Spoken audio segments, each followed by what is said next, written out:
Wake up dead മാൻ knives out എന്ന film സീരീസിന്റെ മൂന്നാമത്തെ ഇൻസ്റ്റാൾമെന്റ് ആണ്, ഡയറക്ടഡ് ബൈ റയൻ ജോൺസൺ.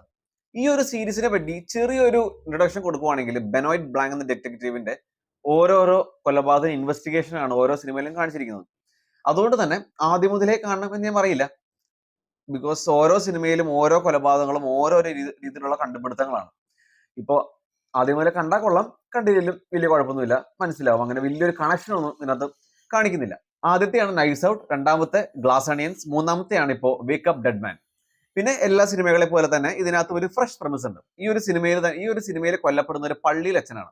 ആദ്യത്തെ അരമണിക്കൂർ തന്നെ അവർ കംപ്ലീറ്റ്ലി എസ്റ്റാബ്ലിഷ് ചെയ്യുന്നുണ്ട്. ആ ഒരു കൊല്ലപ്പെടുന്നതിന് കംപ്ലീറ്റ്ലി ഒരു യാത്ര അവർ ആദ്യത്തെ അരമണിക്കൂറിൽ മൊത്തത്തിൽ കാണിക്കുന്നുണ്ട്.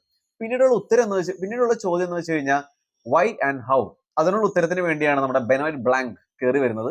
ആ ഒരു ക്യാരക്ടറിന് ഇൻട്രോയിലൂടെ വളരെ ഇൻട്രസ്റ്റിംഗ് ഒരു ഹൂഡനറ്റ് മിസ്റ്ററി ആയിട്ട് ഈ സിനിമ മാറുന്നുണ്ട്. ബെനോയിറ്റ് ബ്ലാങ്ക്, ഡാനിയൽ ക്രൈഗ് ആണ് ആ ഒരു ക്യാരക്ടർ വീണ്ടും കൈകാര്യം ചെയ്തിരിക്കുന്നത്.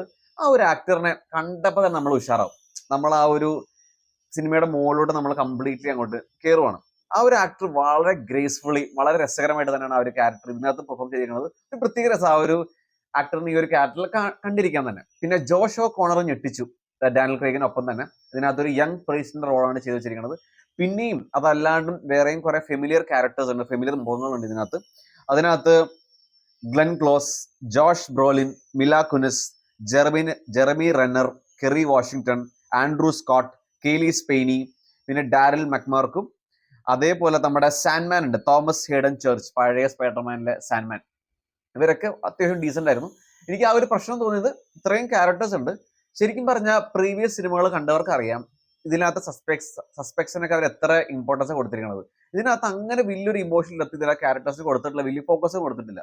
കൂടുതൽ ജോഷോ കോണർ എന്ന മെയിൻ സസ്പെക്റ്റിലാണ് കൂടുതൽ ഫോക്കസ് കൊടുത്തിരിക്കുന്നത്. അത് വലിയ കുഴപ്പമായി തോന്നില്ല, ബിക്കോസ് ഓവറോൾ സിനിമ എൻഗേജിങ് ആണ്. പിന്നെ അതല്ലാണ്ട് വേറെ പ്രശ്നം തോന്നിയത്, ഈ സിനിമയുടെ അവസാനത്തെ ഒരു മണിക്കൂറിൽ കുറച്ച് റഷ്ഡ് ആയിട്ട് തോന്നിച്ച് ചില സീക്വൻസസ്. അത് കുറച്ചും കൂടെ ക്ലാരിറ്റിയോടെ കുറച്ചും കൂടെ പതിയെ അവർക്ക് പറഞ്ഞു തന്ന് മനസ്സിലാക്കായിരുന്നു എന്നൊരു തോന്നൽ വന്നായിരുന്നു.